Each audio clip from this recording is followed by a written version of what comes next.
Hello नमस्कार दोस्तों।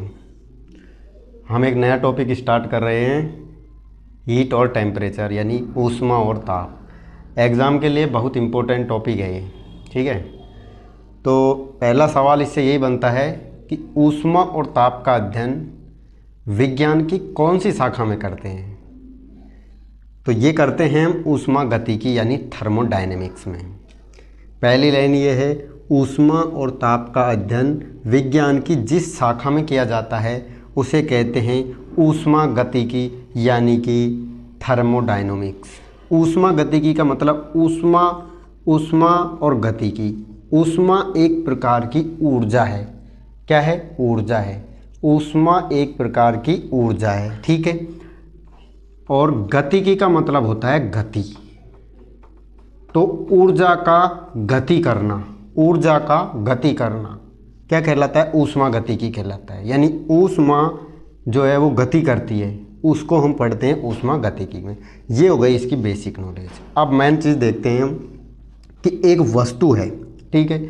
एक गर्म वस्तु है और एक ठंडी वस्तु है। दो वस्तु हम लेते हैं, तो दोनों को हमने रखा पास पास।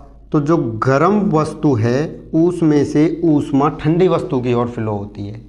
तो क्वेश्चन बनता है कि ऊष्मा का फ्लो किधर होता है? तो ऊष्मा का फ्लो गर्म वस्तु से ठंडी वस्तु की ओर होता है, ठीक है ना। ऊष्मा का फ्लो किधर होता है? गर्म वस्तु से ठंडी वस्तु की ओर होता है। गर्म वस्तु से ठंडी वस्तु की। दूसरी बात, जो गर्म वस्तु होती है ना उसकी ऊष्मा अधिक होती है, और जिसकी ऊष्मा अधिक होती है उसमें ऊर्जा भी अधिक होती है। ठंडी वस्तु की ऊष्मा कम होती है तो उसकी ऊर्जा भी कम होती है, समझे। जिस वस्तु में जितनी ज़्यादा ऊष्मा होगी उसके अंदर उतनी ही ज़्यादा ऊर्जा होगी, और जिस वस्तु के अंदर जितनी कम ऊष्मा होगी उसके अंदर उतनी ही कम ऊर्जा होगी। तो ये ऊष्मा का हमने बेसिक जो चीज़ थी वो हमने पढ़ ली, ठीक है ना। अब हम आगे पढ़ते हैं ऊष्मा के बारे में। अब हम देखते हैं ऊष्मा को। तो देखो, ऊष्मा ऊर्जा का ही एक रूप होती है। ऊष्मा ऊर्जा का ही एक रूप होती है, ठीक है। अब देखो, ऊष्मा का जो प्रतीक चिन्ह होता है ना, प्रतीक, वो होता है क्यू। ऊष्मा का प्रतीक क्यू होता है, ठीक बात। ऊष्मा का SI मात्रक वो होता है जूल, ठीक है। ऊष्मा का SI मात्रक होता है जूल। लेकिन साधारण भाषा में, साधारण लैंग्वेज में जो हम रोज़ दिनचर्या में यूज करते हैं वो होती है ऊष्मा की यूनिट कैलोरी। जैसे अपन ने भोजन किया तो अपन से ये नहीं पूछेंगे कि कितना ऊर्जा ली अपन ने, नहीं, वो पूछेंगे कितनी कैलोरी ऊर्जा मिली, कितनी कैलोरी। तो जो खाने की चीज़ है रोज़ दिनचर्या में या साधारण मात्रक जो होता है वो होता है कैलोरी, ठीक है। कैलोरी जूल दोनों ऊर्जा के ही, ऊष्मा के ही मात्रक है, ठीक है ना। एक कैलोरी बराबर होता है 4.18 जूल, जिसको लगभग हम बोल देते हैं 4.2 जूल, ठीक है। एक जूल को 0.24 कैलोरी भी बोलते हैं। तो एग्ज़ाम में ये पूछ सकता है, ये पूछ सकता है, एक कैलोरी बराबर 4.18 जूल और एक जूल बराबर 0.24 कैलोरी, ठीक है ना। तो अब हम आगे देखते हैं ऊष्मा के प्रकार। अब हम ऊष्मा के प्रकार पढ़ते हैं भाई। ऊष्मा अपन ने देख ली, तो अब ऊष्मा के प्रकार देख रहे हैं। तो ऊष्मा हम मेनली 3 तरह की ऊष्मा होती है जिन्हें हम पढ़ते हैं। तो पहली टाइप की जो ऊष्मा है उसको बोलते हैं संवेदनशील ऊष्मा। अब ये संवेदनशील ऊष्मा क्या होती है? तो देखो, सीधी सी भाषा, एट प्रेजेंट जो ऊष्मा किसी वस्तु के अंदर है ना वो उसकी संवेदनशील ऊष्मा कहलाती है। जैसे ये मार्कर है मेरे हाथ में, ये रखा, तो इस मार्कर में जो ऊष्मा अभी प्रेजेंट में है उसको बोलते हैं संवेदनशील ऊष्मा। अगर इसको हमने गर्म करा, यानी धूप में ले जाके रखा या फ्रीज में ले जाके रखा, धूप में ले जाए तो ये गर्म हो गया, फ्रीज में रखा तो ये ठंडा हो गया, तो वो हमने इसमें ऊष्मा या तो ली या दी, तो वो एक अलग है। लेकिन अभी एट प्रेजेंट इसमें जो ऊष्मा है उसको बोलते हैं संवेदनशील ऊष्मा। यानी किसी वस्तु के अंदर निहित ऊष्मा अभी एट प्रेजेंट जो उसमें ऊष्मा है, जैसे कोई पानी का गिलास है रखा हुआ है तो उसमें कौन सी ऊष्मा होगी, संवेदनशील। कोई चाय बना के अपन ने रख दी, कप में चाय रखी है, उसमें कौन सी ऊष्मा होगी, संवेदनशील ऊष्मा होगी। तो संवेदनशील ऊष्मा होती है कि एट प्रेजेंट किसी वस्तु के अंदर जो ऊष्मा है ना, उसको संवेदनशील ऊष्मा कहते हैं। आई बात समझ में। अब आती है बात मेन गुप्त ऊष्मा यानी कि लेटेंट हीट। ये क्या चीज़ है भाई साहब, बहुत ज़्यादा इंपॉर्टेंट है, एग्जाम में पूछते हैं गुप्त ऊष्मा। अब देखो नाम से ही पता चल रहा है गुप्त, गुप्त का मतलब छुपा रुस्तम, छुपी हुई है ऊष्मा तो है, लेकिन कौन सी ऊष्मा है, छुपी हुई, जिसका पता ही नहीं चल रहा, उसको गुप्त ऊष्मा कहते हैं। मतलब क्या है, तो देखो अवस्था परिवर्तन से बनी ऊष्मा को गुप्त ऊष्मा कहते हैं। अवस्था परिवर्तन से, ये जो लाइन है ना, अवस्था परिवर्तन, इससे अब ये अवस्था परिवर्तन क्या है, तो देखो ये कोई बर्फ़ का टुकड़ा है, क्या है, बर्फ़ का टुकड़ा है और उसका तापमान है 0 डिग्री सेंटीग्रेड। एक बर्फ़ का टुकड़ा है जिसका तापमान है 0 डिग्री सेंटीग्रेड।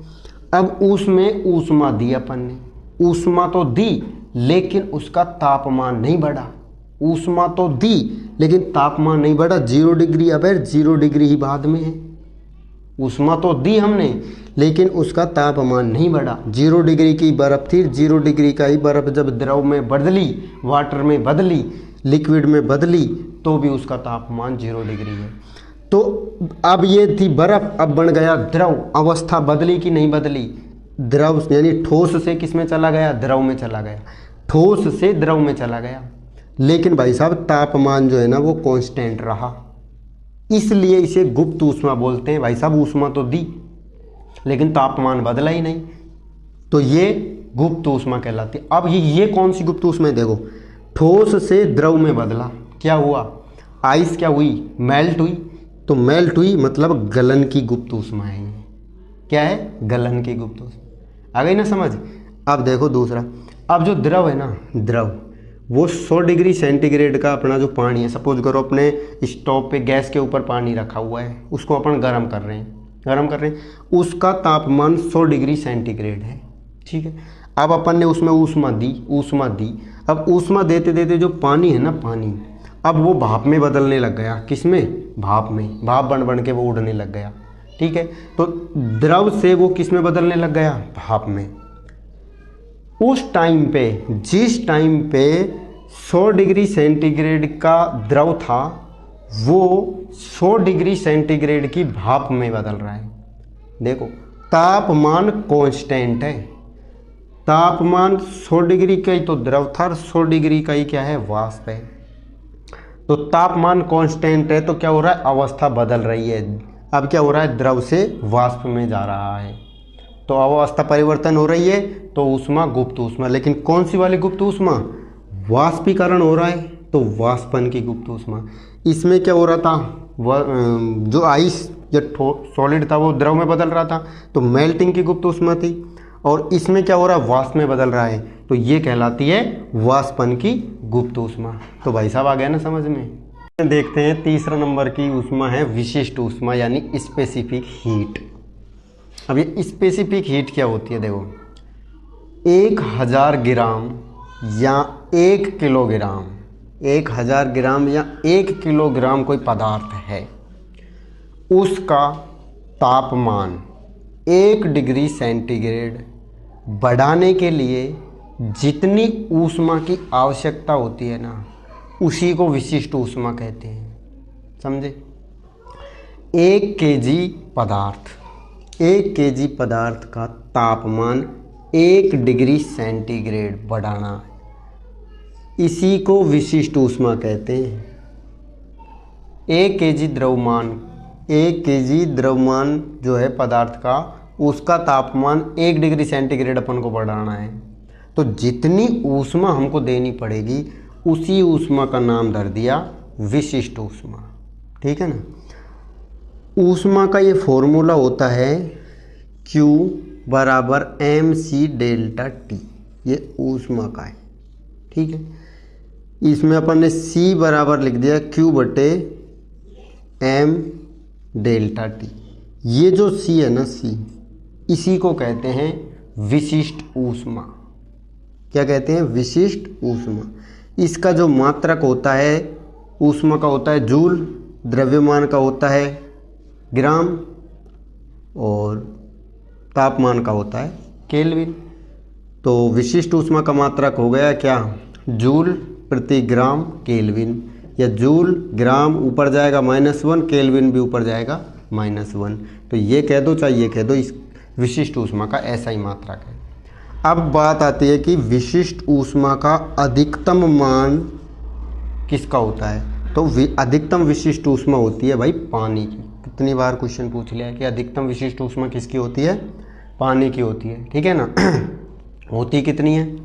तो देखो 4180 या 4200, कुछ भी दे सकता है। ये जूल पर केजी केल्विन में, अगर यहाँ केजी लिखा है नीचे तो ये, या फिर 4.18 या 4.2 जूल पर ग्राम केल्विन। नीचे अगर ग्राम है तो ये आएगा, और किलोग्राम है तो 1000 से गुणा हो जाएगा, ये आ जाएगा।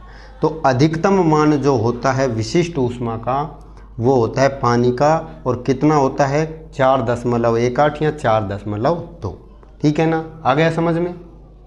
चलो ठीक है, तो फिर आगे देखते हैं। हीट कैपेसिटी यानी ऊष्मीय धारिता। ऊष्मीय धारिता क्या होती है? देखो, किसी वस्तु का जो तापमान है ना, 1 डिग्री बढ़ाने के लिए जो ऊष्मा आवश्यकता पड़ेगी उसी को हीट कैपेसिटी या थर्मल कैपेसिटी बोलते हैं। ठीक है, फर्क क्या है? स्पेसिफिक हीट और ऊष्मीय धारिता में फ़र्क ये है, जो ऊष्मीय धारिता होती है ना, इसमें किसी भी वस्तु का यानी उसका द्रव्यमान पर निर्भर नहीं करती। 1 केजी, 2 केजी, 5 केजी, 50 केजी, कोई भी वस्तु है उसका द्रव्यमान कितना भी हो, बस उसका तापमान 1 डिग्री बढ़ाना है। उस 1 डिग्री बढ़ाने के लिए जो ऊष्मा की आवश्यकता होगी उसी को हम बोलेंगे हीट कैपेसिटी या ऊष्मीय धारिता। जबकि विशिष्ट ऊष्मा में क्या था? 1 केजी द्रव्यमान ले रहे थे हम। 1 केजी की वस्तु का द्रव्यमान 1 डिग्री बढ़ाने के लिए जो ऊष्मा आवश्यकता होगी उसको विशिष्ट ऊष्मा बोलेंगे। जबकि इसमें सिर्फ 1 डिग्री तापमान बढ़ाना है, चाहे वस्तु का द्रव्यमान कितना भी हो, उसको बोलते हैं विशिष्ट ऊष्मा। इसको बोलते हैं हीट कैपेसिटी यानी ऊष्मा धारिता। ठीक है ना। ऊष्मा धारिता जो होती है उसका फॉर्मूला जो C' से इसको निरूपित करते हैं, C' बराबर होता है mc। तो C' का फॉर्मूला होता है Q/ΔT। ठीक है ना, ये इसका फॉर्मूला होता है।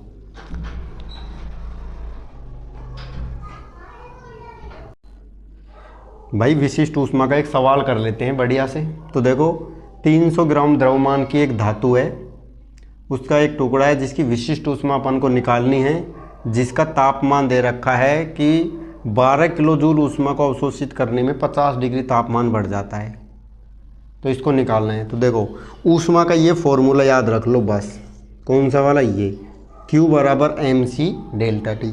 इसी को हमने बदल दिया, ये जो पूछा C पूछा है उसने विशिष्ट ऊष्मा, तो C बराबर Q/m/ΔT आ जाएगा। ठीक है ना।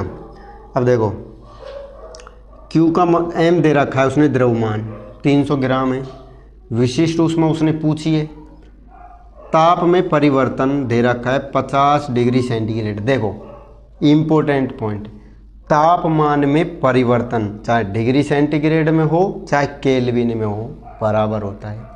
तापमान में परिवर्तन यानी डिफरेंस डिग्री सेंटीग्रेड में और केल्विन दोनों में बराबर ही होता है। ठीक है ना। तो ये 50 केल्विन आ गया ताप में परिवर्तन, और ऊष्मा दे रखी है 12 किलो जूल। तो देखो Q 12 किलो का मतलब 1000 जूल, ये लिख दिया, बटे 300 ग्राम, और ΔT 50 आ गया। तो 1 0 2 0 3 0 से 1 2 3 0 कट गई।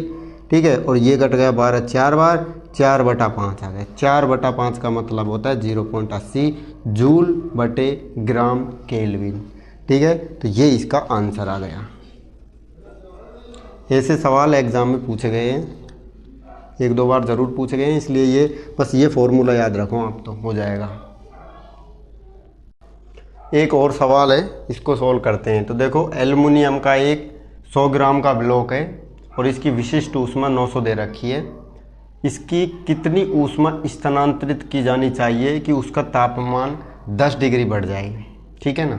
तो इसमें ऊष्मा पूछी है, विशिष्ट ऊष्मा।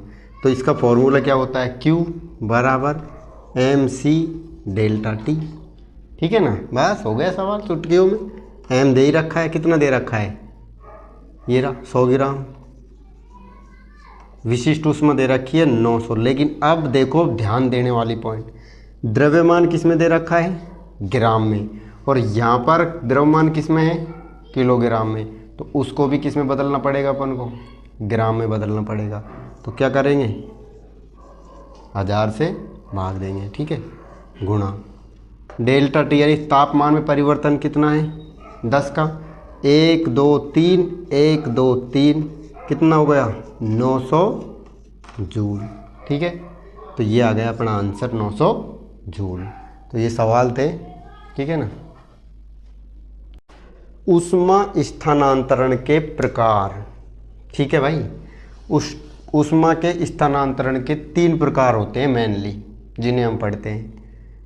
पहला है चालन यानी कंडक्शन, दूसरा है संवहन यानी कन्वेक्शन, तीसरा है विकिरण यानी रेडिएशन, ठीक है ना। तो देखो चालन यानी कंडक्शन, ये क्या होता है, इसमें क्या होता है, परमाणु और अणु जो होते हैं ना, छोटे छोटे, जैसे ये परमाणु है, अणु है, ठीक है, पास पास पास पास इकट्ठे हैं। तो ये क्या करते हैं, जैसे ही अपन इसमें ऊष्मा देते हैं इनको, जैसे ही हम परमाणु और अणुओं को ऊष्मा देते हैं ना, तो ये क्या करते हैं, ऊष्मा पाकर वाइब्रेट करते हैं, कंपन करते हैं, ऐसे कंपन करते हैं। मतलब ये एक अणु दूसरा अणु है, तो ये इसको क्या करेगा, अपनी जो ऊष्मा है, ये ऊष्मा लेके अपनी जो ऊष्मा है उस ऊर्जा को, ऊष्मा को इसको दे देगा, ये वाला इसको दे देगा, फिर ये वाला इसको दे देगा। यानी कंपन के द्वारा, जैसे कोई सामान आया, ले भाई मुझे गीता, मैंने दूसरे को सप्लाई कर दिया, ले भाई मुझे गीता, उसने उसको सप्लाई कर दिया, एक चैन सी बनती है। यानी वाइब्रेशन से क्या होता है, ऊष्मा का संचरण होता है, एक्चुअल मोशन नहीं होता है अणुओं का। यही लिखा है, परमाणु और अणुओं का वास्तविक संचलन नहीं होता है इसमें, ठीक है ना। किसमें, चालन में और कंडक्शन में सिर्फ वाइब्रेशन से होता है, कंपन से। इसमें आते हैं ठोस, जितने भी ठोस पदार्थ हैं, ज़्यादातर इसमें धातु आती हैं। तभी तो धातु क्या होती हैं, विद्युत की ऊष्मा की क्या होती हैं, धातु ऊष्मा की सुचालक होती हैं, सुचालक होती हैं, धातु ऊष्मा की सुचालक होती हैं, ठीक है। और जो चालन है और कंडक्शन है वो किस में पाया जाता है, ठोसों में होता है, धातुओं में होता है, ठीक है। और इनमें क्या होता है, अणु और परमाणुओं का वास्तविक संचलन नहीं होता है, मतलब वो अपनी स्थान छोड़ के दूसरे स्थान पर नहीं जाते हैं, सिर्फ खुद के स्थान पर रख के एनर्जी को ट्रांसफ़र करते रहते हैं। सिर्फ कंपन के द्वारा इसमें एनर्जी का ट्रांसफ़र होता है, ऊष्मा का ट्रांसफ़र होता है। आई बात समझ में। अब देखते हैं संवहन यानी कन्वेक्शन, इसकी क्या कहानी है। तो देखो इसमें क्या होता है, ऊष्मा का संचरण जो होता है ना, उसमें परमाणु और अणु वास्तविक गति करते हैं, वास्तविक संचलन होता है, वास्तविक संचलन होता है। इसके अंदर आते हैं द्रव और गैस। जैसे ये कोई पानी है, पानी भरा हुआ है, कोई पात्र है उसमें पानी भरा हुआ है, ठीक है। तो अपन ने इसको ऊष्मा दी, गरम करा, तो गरम करेंगे तो क्या होगा, जो ये अणु है ये ऊष्मा पाकर ऊपर चला जाएगा, ठीक है। और ये भाई साहब है ऊपर वाले नीचे आते जाएंगे, फिर ये ऊष्मा पाकर तो ऊपर नीचे ऊपर नीचे ऊपर नीचे जाते हैं। तो जो अणु है ना, अणु और परमाणु, उनका वास्तविक मोशन होता है, यानी अपना स्थान छोड़ के चले जाते हैं। जैसे मुझे कोई सामान दे दिया, ले भाई ले, मैं भाग के दूसरी जगह चला गया, रख के आ गया, फिर वापस लेके गया, फिर वापस रख के आ गया, अपना स्थान छोड़ के मैं इधर से उधर उधर से इधर भाग रहा हूँ। वही काम करते हैं यहाँ पे परमाणु अणु। किस में करते हैं, संवहन में करते हैं, कन्वेक्शन करते हैं, ठीक है। जैसे केटली में पानी रखा है, चाय बनाने के लिए रखा है, गर्म करने के लिए रख दिया। अब रख दिया तो वो गर्म हुआ कैसे, वो हुआ इस भाई साहब संवहन कन्वेक्शन की वजह से हुआ। क्योंकि जैसे ही हमने पानी का पात्र रखा, स्टोव ऑन करी, नीचे से गैस उसमें पाई, तो नीचे का जो हिस्सा वो पहले गर्म होगा, ऊपर वाला जो है बाद में होगा। तो जो अणु है उनके ऊपर नीचे गति करते रहते हैं, तो इस कारण से पानी गर्म होता है, ठीक है ना। अब आता है तीसरा, रेडिएशन यानी विकिरण। इसका क्या मतलब है ये समझाओ। रेडिएशन विकिरण क्या होती है भाई? देखो, चालन में होता है ठोस, ठोस पदार्थों में होता है चालन, और संवहन होता है द्रव और गैसों में। लेकिन ये जो होता है ना विकिरण, ये निर्वात में, मतलब इसमें किसी माध्यम की आवश्यकता नहीं होती है, इसको निर्वात में भी हो जाता है मेनली। कि ये कौन सा काम? विकिरण वाला। कैसे? जैसे सूर्य है, तो सूर्य से ऊष्मा निकल रही है, अनंत ऊष्मा निकल रही है। नाभिकीय संलयन की अभिक्रिया होती है उसमें, नाभिकीय संलयन में भयंकर वाली ऊष्मा निकलती है। वो ऊष्मा निकल के किस रूप में निकलती है? विकिरण के रूप में निकलती है। उससे जो ऊष्मा निकलती है किसके रूप में निकलती है? विकिरण के रूप में। वो ऊष्मा निकल कर कहाँ पर आ रही है? अपनी पृथ्वी पर भी आ रही है। तो सवाल आता है कि सूर्य से जो ऊष्मा पृथ्वी पर आ रही है किस रूप में आ रही है भाई साहब? विकिरण के रूप में आ रही है। किस रूप में आ रही है? विकिरण के रूप में आ रही है। जैसे इसका एक और, जैसे मान लें आग जल रही है, तो आग जल रही है तो हमको गर्मी महसूस हो रही है, गर्माहट महसूस हो रही है। क्यों हो रही है गर्माहट भाई साहब? क्या कोई अणुओं के बीच में कोई मोशन हो रहा है? एक्चुअल मोशन कुछ नहीं हो रहा। क्यों हो रही है? क्योंकि विकिरण के द्वारा हमको ऊष्मा मिल रही है। ये जैसे वो होता है, हीटर होता है, अपने हीटर है, उस पर जल रहा है, दूर खड़े हैं, ये लो, या पात्र रख दिया, गर्म हो गया। क्यों भाई? कैसे हो गया? वो इसके कारण हो गया। किसके कारण हो गया? विकिरण के कारण हो गया। ठीक है ना? आई बात समझ में? एक बात और, जो ब्लैक वस्तु होती है ना, ब्लैक वस्तु, उसमें विकिरण ज़्यादा होता है, और जो वाइट वाली होती है उसमें कम होता है। ठीक बात? ये इसमें ऊष्मा ज़्यादा प्रभावित होती है और इसमें कम प्रभावित होती है। ठीक है, आगे की बात अभी हम देखते हैं। किरचॉफ का नियम। भाई ये किरचॉफ का नियम है ना, भाई साहब ने कुछ नहीं, एक लाइन बोली थी और फेमस हो गया था। क्या बोली थी? कि ऊष्मा का अच्छा अवशोषक ऊष्मा का अच्छा उत्सर्जक होता है। एक लाइन क्या थी? ऊष्मा का अच्छा अवशोषक ऊष्मा का अच्छा उत्सर्जक होता है। यानी कि जो वस्तु ऊष्मा को जितनी ज़्यादा अवशोषित करेगी ना, वो उतनी ही जल्दी उसको उत्सर्जित कर देगी। मतलब क्या है? जैसे समझो, ऐसे समझो सिंपल भाषा में, कि कोई वस्तु है, जितनी ज़्यादा गर्म, जितनी जल्दी गर्म हो गई ना, वही वस्तु उतनी ज़्यादा जल्दी ठंडी हो जाएगी। जितनी जल्दी गर्म हो गई उतनी जल्दी ठंडी हो जाएगी, सिंपल भाषा में। मतलब अच्छा अवशोषक अच्छा उत्सर्जक होता है। देखो सिंपल भाषा में जैसे समझो, रेगिस्तान होता है, तो रेगिस्तान में रेत होती है। गर्मी के दिनों में रेत इतनी गर्म हो जाती है दिन में कि उस पर चलना बहुत मुश्किल होता है। लेकिन जैसे जैसे रात होती है, रात को 12 बज गए, तो वो जो रेत है ना, वो ठंडी हो जाती है। इतनी मस्त लगती है भाई साहब, रेत पे आराम से लेट के सो जाओ। समझे? तो उसका मतलब क्या हुआ? उसका मतलब यह हुआ कि वो जितनी जल्दी गर्म हुई थी उतनी जल्दी ठंडी हो गई, जितनी जल्दी गर्म हुई थी उतनी जल्दी ठंडी हो गई। समझे? अब जैसे काला कपड़ा होता है ना, काला कपड़ा, तो काला कपड़ा क्या होता है? ऊष्मा का अच्छा अवशोषक होता है, और अच्छा क्या होता है? उत्सर्जक भी होता है। जो वस्तु जितनी ज़्यादा अवशोषित होती है उतनी जल्दी उसका क्या होता है? उत्सर्जन हो जाता है। ठीक है, तो ये किरचॉफ का नियम था, याद रखना भाई। एक चीज़ और, जो वाइट कपड़ा होता है ना, वो ऊष्मा का अच्छा अवशोषक नहीं होता है। गर्मी के दिनों में वाइट कपड़ा पहनते हैं। क्यों पहनते हैं भाई? गर्मी के दिनों में वाइट कपड़ा इसलिए पहनते हैं क्योंकि वो ऊष्मा का क्या होता है? अच्छा अवशोषक नहीं होता, परावर्तक होता है। ऊष्मा आई और वापस भेज दिया, भाई ना मैं ना लेऊँ तो जा। ठीक है, तो इसलिए गर्मियों में सफ़ेद कपड़ा पहनते हैं और काला कपड़ा नहीं पहनते, अवॉइड करते हैं, क्योंकि काले कपड़े में गर्मी ज़्यादा लगती है। तो एक किरचॉफ भाई साहब थे, एक लाइन बोल के गए, फेमस हो गए। आप भी एक लाइन बोल दो और फेमस हो जाओ। अरे तापमान, तापमान यानी टेम्परेचर। तो तापमान यानी टेम्परेचर क्या होता है? तो देखो भाई, किसी वस्तु का ठंडा या गर्म एहसास होना या महसूस करना तापमान का गुण है। कोई वस्तु ठंडी है या गर्म है, ठंडी है या गर्म है, इस चीज़ को कौन बताता है? इस चीज़ को बताता है तापमान यानी टेम्परेचर। ठीक है, तापमान का जो SI मात्रक है वो है केल्विन, जिसे हम K से लिखते हैं। क्या है? केल्विन। और इसके अदर मात्रक भी हैं, सेल्सियस है, फ़ारेनहाइट है, र्यूमर है। ठीक है, ये इसके अदर मात्रक हैं। एक इम्पोर्टेंट पॉइंट याद रखो, देखो हीट को जो मेजर करता है उसको बोलते हैं कैलोरीमीटर। हीट को मेजर करता है उसको कैलोरीमीटर कहते हैं, और तापमान को जो मेजर करता है उसको थर्मामीटर बोलते हैं। क्या बोलते हैं? थर्मामीटर। टेम्परेचर को मेजर करता है उसे थर्मामीटर, और हीट को मेजर करता है उसे कैलोरीमीटर बोलते हैं। एक और इम्पोर्टेंट क्वेश्चन बनता है, थर्मामीटर की खोज करी थी गैलीलियो गैलीली ने। किसने करी थी? Galileo Galilei. लिख लेना, थर्मामीटर की खोज करी गैलीलियो गैलीली ने, और कैलोरीमीटर की खोज करी एंटोनिया वेन लेवोसियर ने। किसने करी? लेवोसियर ने करी थी।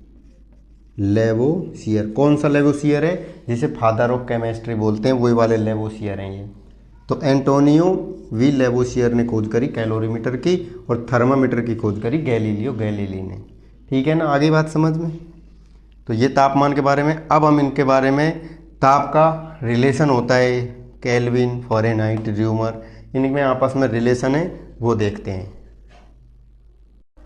अब देखते हैं हम तापमान में संबंध। देखो हमने 4 प्रकार के तापमान पढ़े, सेंटीग्रेड, फ़ारेनहाइट, केल्विन और र्यूमर। ठीक है, अब इनमें आपस में रिलेशन होता है C/5 F-32 बराबर K-273/5 बराबर R/4। ये आपस में रिले, कोई एक हमको देगा, कोई एक तापमान हमको देगा, दूसरा हमसे पूछ लेगा। जैसे फ़ारेनहाइट का दे दिया और हमसे सेंटीग्रेड में तापमान पूछ लिया, तो हम इन दोनों को लगाएंगे। उसने हमको दे दिया केल्विन में और सेंटीग्रेड में पूछ लिया, तो ये लगा देंगे। ठीक है, उसने दे दिया र्यूमर में और हमको फ़ारेनहाइट में पूछ दिया, तो कोई 2 देगा, जो हम, कोई एक देगा, एक पूछेगा। तो इस रिलेशन से, ये बहुत इंपॉर्टेंट रिलेशन है, तो याद रख लेंगे। एक क्वेश्चन जो कॉमन मिलता है, हर एग्जाम में पूछता है, कौन सा? वो ये रहा, किस तापमान पर, वह कौन सा तापमान है जिस पर फ़ारेनहाइट और डिग्री सेंटीग्रेड बराबर होते हैं? ये दोनों तापमान बराबर होते हैं, फ़ारेनहाइट, डिग्री सेंटीग्रेड। उस तापमान का नाम है -40 डिग्री सेंटीग्रेड। आई बात समझ में? -40 डिग्री पर फ़ारेनहाइट, डिग्री सेंटीग्रेड बराबर होते हैं। नहीं समझ आया? बताओ साहब। तो देखो, ये डिग्री सेंटीग्रेड, ये फ़ारेनहाइट, ये दोनों बराबर हैं। क्या बोल रहा है? बराबर हैं। ठीक है, तो इन दोनों को मान लो x है। ठीक है, ये x/5, इसको भी लिख दो x - 32/9। ठीक है, इनको कर दो वज्र गुणा, ये हो गया 9x, ये हो गया 5x माइनस का कितना हो गया, 5 दूनी 10 और 5 या 15 और 1 16। ठीक है, ये इधर आ गया 5x, तो ये हो जाएगा 4x बराबर माइनस का 160। तो x बराबर होगा माइनस का 160/4, तो माइनस का 40 आ गया ना। प्रूफ हो गया, -40 डिग्री पर फ़ारेनहाइट और डिग्री सेंटीग्रेड क्या होते हैं? बराबर होते हैं। ठीक है, तो ये रिलेशन बहुत इंपॉर्टेंट है तापमान का। कोई एक देगा, एक पूछ लेगा, तो इसको याद कर लेना। ठीक है ना। तापमान से संबंधित ये 2 क्वेश्चन दे रखे हैं, तो देखो पहला दे रखा है केल्विन। केल्विन में तापमान दे रखा है 373 केल्विन, और र्यूमर में उसने पूछ लिया। तो जो रिलेशन है ना, उसको देखो अपना, C/5 F-32/9 बराबर K-273/5 R/, ये रिलेशन याद रखना है। अब इसने पूछा है केल्विन में, यानी ये पूछा है, ये दे रखा है, ये पूछा है, यानी ये वाला रिलेशन लगाना है। ठीक है, तो 373 - 273/5 R/4, ये कितना बचा? 100 बचा। ठीक है, यह आ गया 100, ये कितना हुआ? 20 चौका 80, तो R कितना आ गया? 80। र्यूमर में तापमान हो जाएगा 80। इस वाले में देखो क्या लगाना है, किस में दे रखा है? डिग्री सेंटीग्रेड में दे रखा है। किस में पूछा है? फ़ारेनहाइट में पूछा है, यानी ये वाला लगाना है। तो देखो माइनस का 200/5 बराबर F - 32/9। देखो इससे काटेंगे तो ये कितनी बार गया? 40 बार गया माइनस में, और ये इससे गुणा होगा तो 9 चौका 36, 360 F - 32। ठीक है, ये इधर आएगा तो माइनस का इधर आएगा तो प्लस का हो जाएगा, तो माइनस का 360 है और प्लस में दे रखा है 32, तो ये घट जाएगा, कहने का मतलब इसमें से। तो कितना आया 8, और ये कितना आया 2, और ये आ गया तेरा 3, वो भी माइनस में, तो माइनस में 328। तो कहने का मतलब ये जो फॉर्मूला है ना, ये इसको याद कर लो, तापमान का रिलेशन, इससे सवाल आएगा तो इसी से आएगा, जो हो जाएगा। तो ये हमारा हीट और तापमान का जो चैप्टर था वो कंप्लीट हो गया, और इस एग्ज़ाम में सवाल इन्हीं से आएगा, इससे बाहर सवाल नहीं आएगा। आप इसको अच्छे से नोट कर लेना, नोटबुक में लिख लेना, ठीक है। और इतना विश्वास रखिए, मैंने खुद ने ये पढ़ा है, इसी से एग्ज़ाम पास किया है, आपका भी ज़रूर होएगा। कॉन्फिडेंस रखो, तैयारी करते रहो, ठीक है ना। All the best.